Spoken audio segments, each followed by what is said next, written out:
Hello everyone, welcome back to my channel.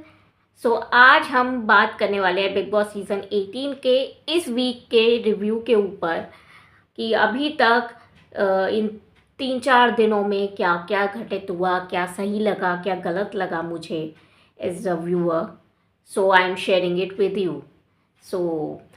मेरा channel अभी तक सब्सक्राइब नहीं किया है तो प्लीज़ सब्सक्राइब कर लीजिए एंड बेल आइकन को प्रेस कर लीजिए ताकि आपको आगे की आने वाली वीडियोस की नोटिफिकेशन मिल सके।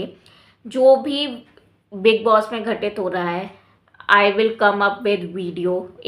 या तो रोज़ाना करूँगी, जिस दिन जो जो बताने का होगा तो कुछ ना कुछ प्लस और नेगेटिव पॉइंट्स में कंटेस्टेंट्स के बताऊँगी, रिव्यू करूँगी। और अगर किसी दिन कुछ नहीं हुआ तो उस दिन मेरी वीडियो नहीं आएगी, फिर नेक्स्ट डे उसकी वीडियो आएगी। अगर कि वैसे हर ही एपिसोड में कुछ ना कुछ इंटरेस्टिंग होता ही होता है। अपनी वीडियो स्टार्ट करते हैं। Let's get started.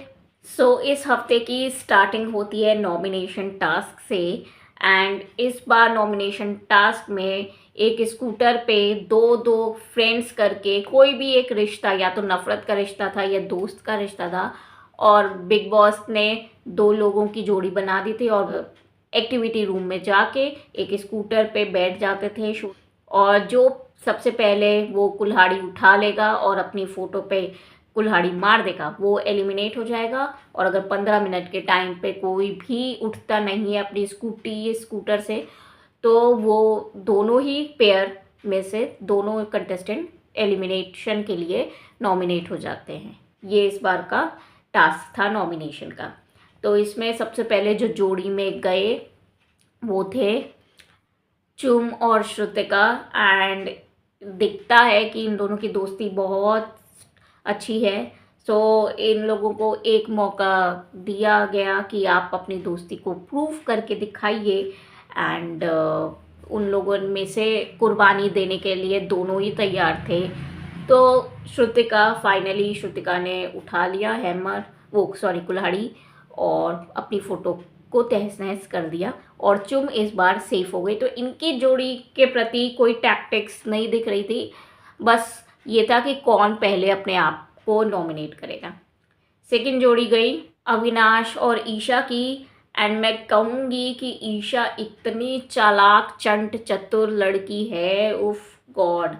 वो मतलब उसको ये था कि कैसे भी करके मन के अंदर तो उसकी यही चल रहा था कि उसको कैसे भी करके वो सेफ हो जाए।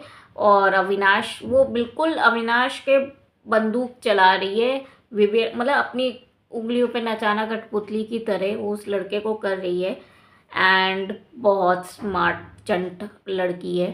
एंड अविनाश को अपने झांसे में फंसा के अविनाश ने खुद से ही वो नॉमिनेशन में डाल दिया खुद को। मुझे एक्चुअली देखना था अगर ईशा नॉमिनेट होती तो बाहर उसको बहुत हेट्रेड मिल रही है जनता से, तो वो जनता उसको वोट करती कि नहीं करती ये मुझे देखना था। बट वो लड़की इतनी चंट चतुर है कि उसने ज़्यादा कुछ बोला ही नहीं कि नहीं मुझे तुझे सेव करना है अविनाश, और बस यही कहती रही कि तेरे लिए क्या प्रायोरिटी है, मेरे लिए क्या प्रायोरिटी है। और वो चाह रही थी कि बस किसी तरह अविनाश अपने आप को एलिमिनेट कर दे, वो नॉमिनेट कर दे। ये उसका टैक्टिक थी जिसमें अविनाश फंस गया। अविनाश के लिए मैं कहूँगी भेजा क्या, घर पे रख के आए हो यार, दिमाग अपना यूज़ ही नहीं कर रहे हो। ये इंडिविजुअल मतलब सबके साथ खेलने के साथ साथ इंडिविजुअल भी खुद के लिए भी आपको सोचना है एक बार को। Why is he not prioritising himself, ये मुझे नहीं समझ में आ रहा। अविनाश टोटली रॉन्ग था एंड उस ईशा ने बहुत ईजिली उसको प्लेड कर लिया, यूज़ कर लिया। कुछ नहीं कर सकते, बैल बुद्धि की तरह यहाँ पे अविनाश ने काम किया है और कुछ नहीं कह सकते। फिर हम अब बात करते हैं हमारी शिल्पा शिरोडकर जी और विवियन को। ये बात बहुत फैक्ट थी क्योंकि बिग बॉस के मेकर्स को शिल्पा शिरोडकर को बचाना था, क्योंकि उन्हें पता था कि अगर ये नॉमिनेशन में आती हैं तो इनके जाने के चांसेस बहुत ज़्यादा हैं, शायद इनको वोटिंग नहीं मिलेगी, इसलिए उन्होंने करण के साथ नहीं भेजा उनको। ये फैक्ट बात थी कि वो खुद को नॉमिनेट कर लेती बहुत इजीली एंड करण को बचा लेती फेवर लौटाने के लिए। कि इतना बार उसको नॉमिनेट किया है करण को और कुछ किया नहीं है करण के लिए। सो वो कर सकती थी बहुत ईजिली।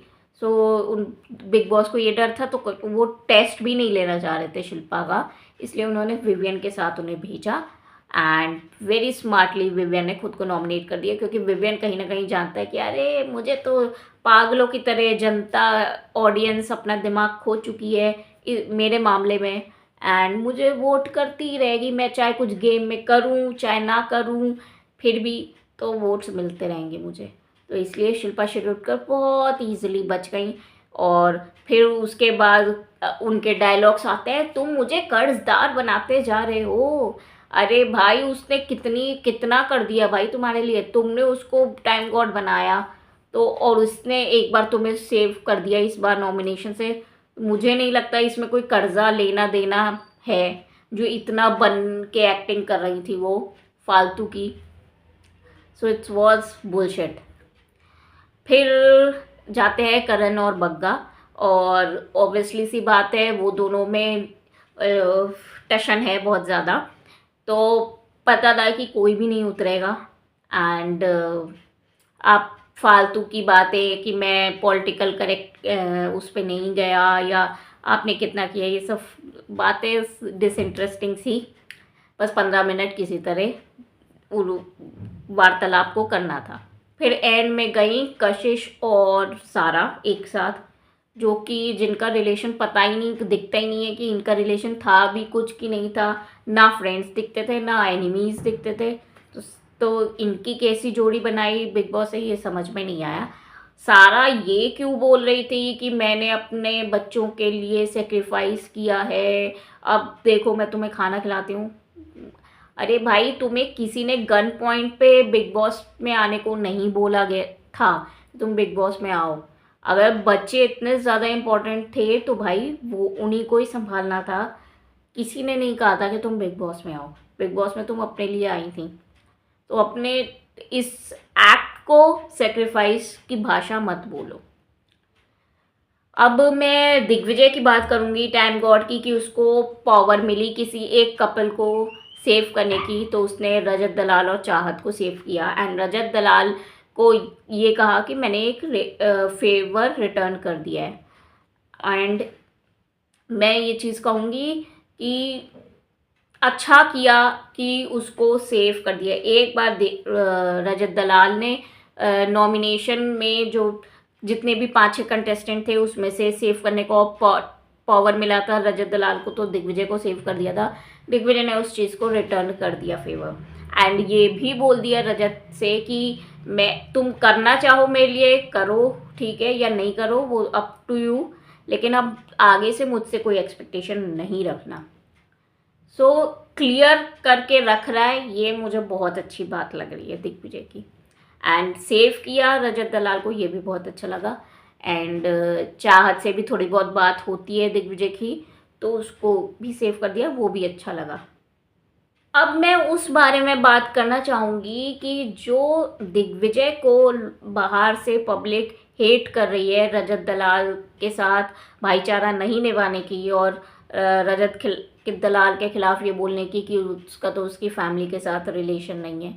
बट एक्चुअल में मैं बोलना चाहूँगी कि नो डाउट रजत दलाल इस गेम में बहुत अच्छा खेल रहा है, बट जनता फुल हार्टेडली रजत दलाल को दिल से, फॉर्मेलिटी है तो वोट करना है और रजत को जिताना है, ऐसे नहीं। क्या आप लोग अपने दिल ईमान से बताइए, क्या आप लोग वोट दे के दिल से वोट देना चाहते हो कि अरे यार इस गेम में तो ये बहुत ही अच्छा कर रहा है एंड ये आगे जाके बाहर भी सुधर जाएगा ये इंसान, ऐसा आप बिलीव कर सकते हो, फुल कॉन्फिडेंस के साथ बोल सकते हो और इसको वोट कर सकते हो उस बेसिस पे कि ये आगे जाके सुधर जाएगा। इवन सलमान खान ने वीकेंड के बाद में उससे बोला कि मेरे पास भी कितने केसेस हैं, लेकिन अपने आप को बाहर, ये एक प्लेटफॉर्म है जिससे तुम अपने आप को सुधारो और एक बेटर पर्सन बनाओ।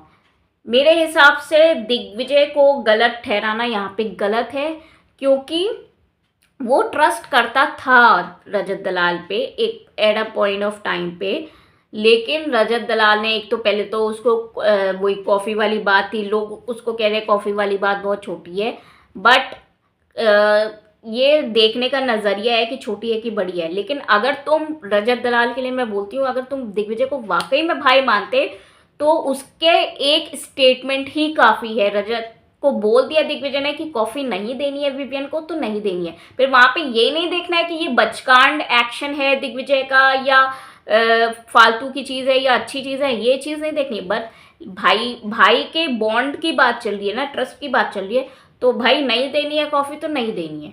ये एक स्टैंड लेने वाली बात है, एक भाई की बात मानने वाली बात है, तो वो रजत को करना चाहिए था। सेकेंडली रजत ने भी कई बार दिग्विजय के बारे में गलत बोला है कि वो बस भेड़ चाल में चल रहा है, गलत ग्रुप में जा रहा है, इस टाइप की बातें बहुत बोली हैं। तो हम ये नहीं कह सकते कि रजत की तरफ से कुछ गलत नहीं बोला गया है। रजत भी पीठ पीछे बात करता है दिग्विजय की। अगर वो वाकई में भाई मानता दिग्विजय को तो वो उसके खिलाफ कुछ भी नहीं बोलता। एंड मेरे हिसाब से जो रिफ्ट दिग्विजय और रजत के बीच में आई है वो उस दिन के बीच जो वो ये बात कर रहा है कि अब मुझे ट्रस्ट नहीं है रजत पे, वो इस दिन के बाद से कर रहा है जब रजत और दिग्विजय की बाहर बात हुई थी कि तुझे यही करना है जिंदगी भर, तू बाहर जाके बदलेगा नहीं, ऐसे करके दिग्विजय ने पूछा था। तो रजत ने कहा हाँ मैं यही करूँगा बल्कि और करूँगा। तो जो इंसान लाइफ में पास्ट में जो भी करता आ रहा है वो उसको चेंज ही नहीं करना चाहता, वो इस चीज़ पे प्राउड है जो भी उसने बाहर हरकतें की हैं। तो भाई आप इंसान डेफिनेटली ये तो मेच्योर मैं बोलूँगी दिग्विजय है कि उसको पता है कि सही क्या है गलत क्या है। मतलब अपनी इमेज अगर अच्छी रखनी है तो कोई क्यों गलत तरीके से गलत काम करेगा, जिसने सोचा है कि मैं ज़िंदगी में कुछ गलत नहीं करने वाला हूँ।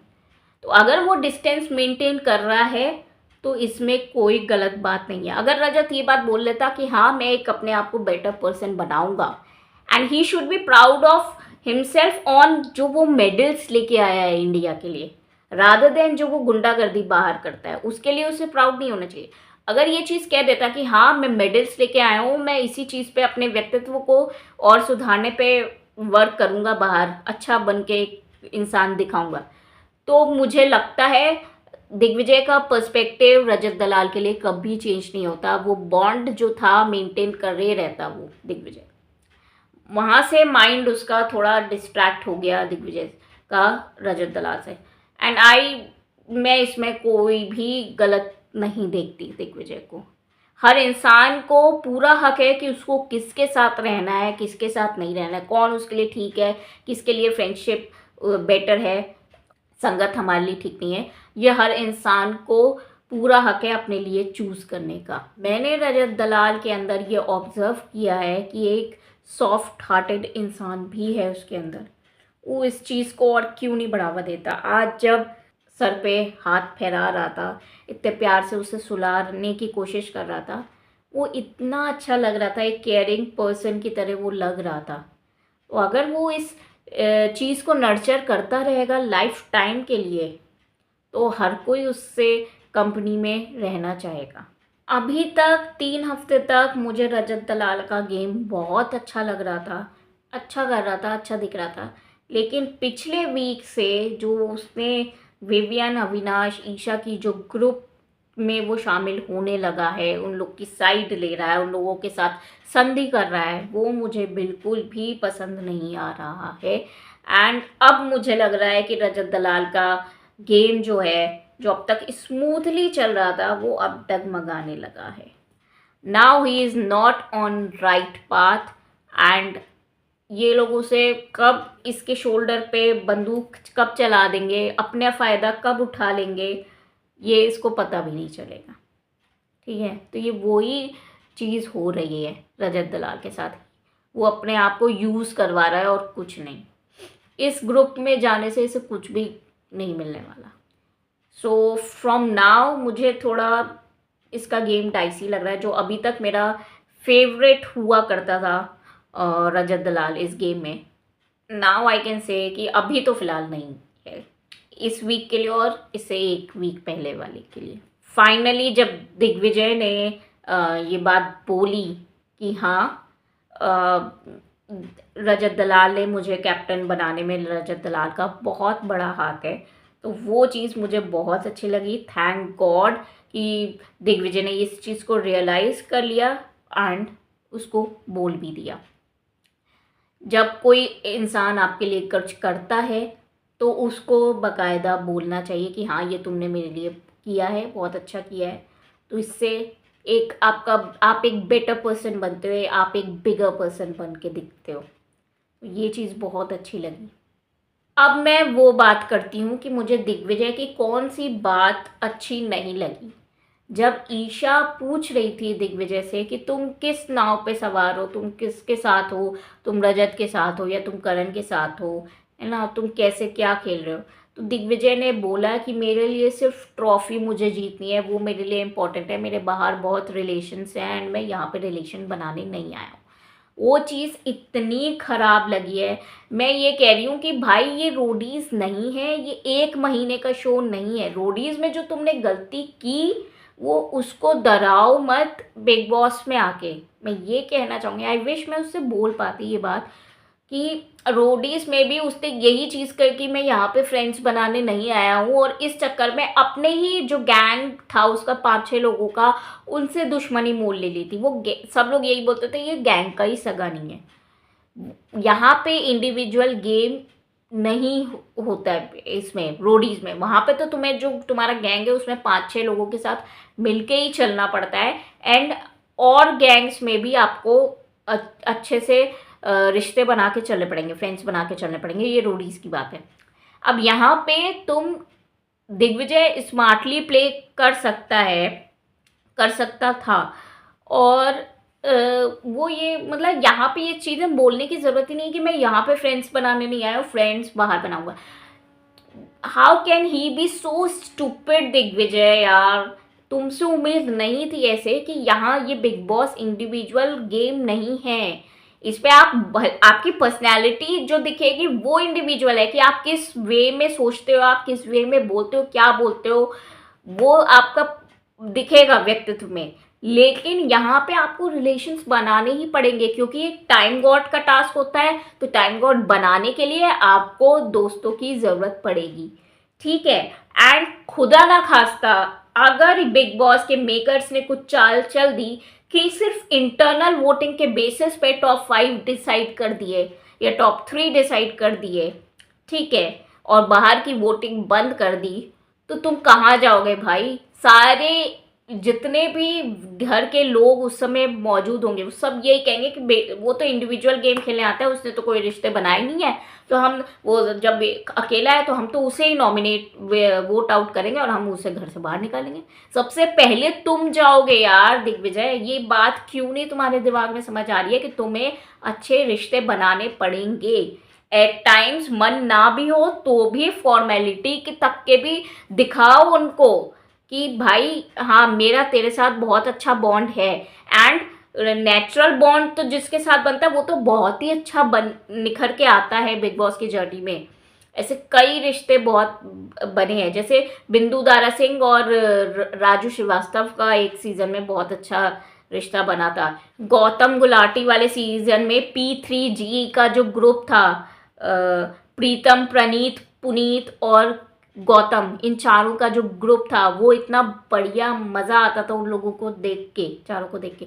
तो इंस्पिरेशन लो कि हाँ ऐसे 2 या 3 लोगों के साथ नेचुरल फ्रेंडशिप ऐसी रखनी है कि वो फ्रेंडशिप बहुत अच्छी दिख के आए। इस पर्सपेक्टिव के साथ अगर तुम जी रहे हो कि भाई बाहर की जनता तुम्हें बहुत पसंद करती है एंड वो मुझे वोट करेगी ही करेगी तो मैं जीत जाऊंगा, ऐसा नहीं होता है। एंड अगर मान लो ये बिग बॉस के मेकर्स ने कोई पॉलिटिक्स नहीं करी और purely on the basis of voting winner जिताया या टॉप 5 करा या टॉप 3 करा, जो भी है ना, कभी भी कोई भी पॉलिटिक्स मेकर्स ने नहीं करी, तो भी रजत दलाल ऐसा इंसान है जो तुम्हें वोटिंग में भी कड़ी से कड़ी टक्कर देगा। ये लिख के ले लो। एल्विश यादव की टीम एंड कटारिया की टीम सब कुछ रजत दलाल के साथ है। सो वहाँ पे शायद बीट करना रजत दलाल को बहुत मुश्किल है, वो ही जीतने वाला है अगर वोटिंग के बेसिस पे हुआ तो। सो इस दिमाग से भी सोचना चाहिए था दिग्विजय को, अगर जब वो एंट्री कर रहा था माइंड को शार्प करना चाहिए था। कहाँ था दिमाग यार, स्प्लिट्सविला में छोड़ के आए हो क्या दिमाग? मेरे को इतना इरिटेशन हो रहा था कि ये क्यों बोल रहा है, ऐसे क्या बोल रहा है यार। ऐसे नहीं जीत, हलुए से नहीं मिल जाती है ट्रॉफी, करना पड़ता है उसके लिए, एंड रिलेशन बनाने पड़ेंगे उसके लिए। फिर जब ये टाइम गॉड बनाने का इस वीक का, सबसे पहले तो दिग्विजय को ये समझना चाहिए कि बिग बॉस के मेकर्स तेरे साथ पॉलिटिक्स इतनी कर रहे हैं।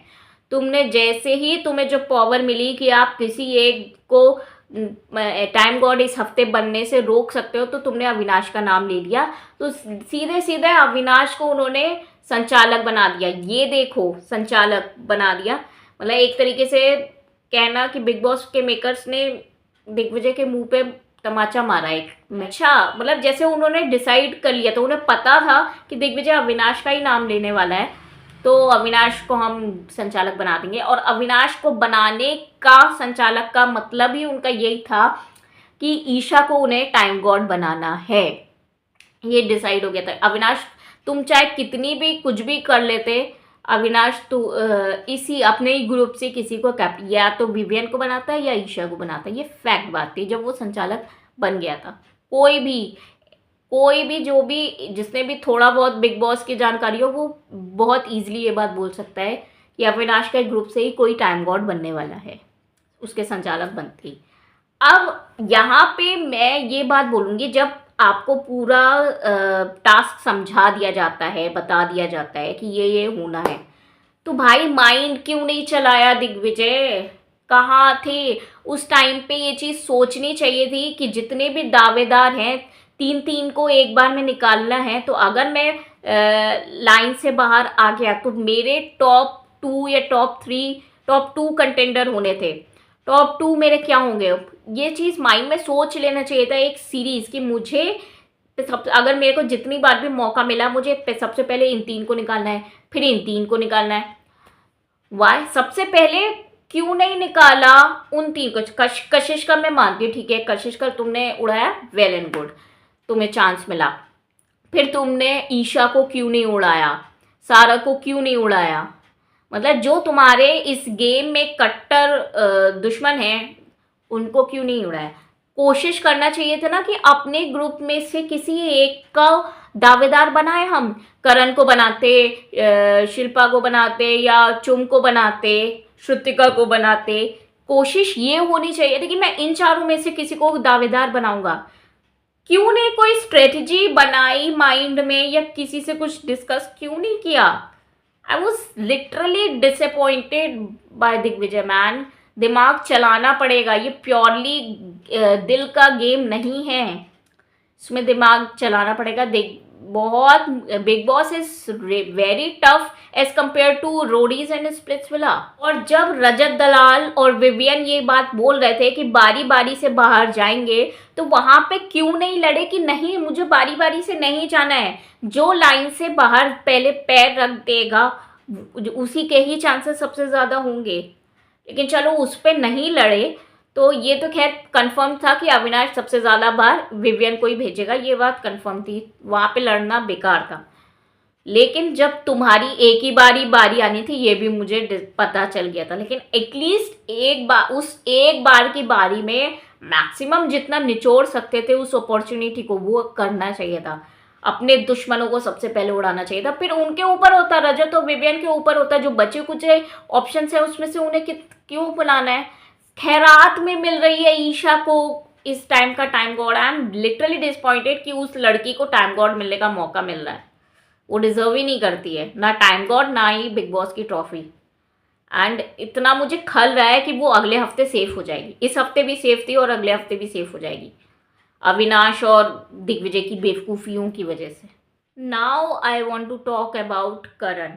तो जब ये खाने को लेके श्रुतिका, चुम में, करण में, सारा में लड़ाई हो रही थी, तो for the first time Karan below the belt नहीं गया, कोई भी पर्सनल अटैक नहीं किया, एंड बहुत अच्छे से सारा के जो भी प्रत्युत्तर हो रहे थे उसके साथ कन्वर्सेशन चल रही थी, लड़ाई चल रही थी, उसको बहुत अच्छे से डिग्निफाइड मैनर में मैच्योरिटी से उसने हैंडल किया। सारा बहुत बार कि तेरे पापा से तेरा मैंने खाना बनाने का ऑर्डर लिया या मुंह पे पानी फेंक दिया, तो ये सब बातें उसने बहुत गंदी गंदी करी। लेकिन ऐसा एक भी कमेंट मैं नहीं बोलूँगी जो करण की तरफ से आया और जो ख़राब था।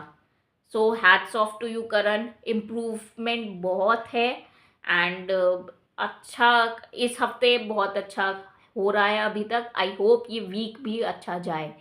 करण ऐसा कुछ भी below the belt and personal comment ना करे।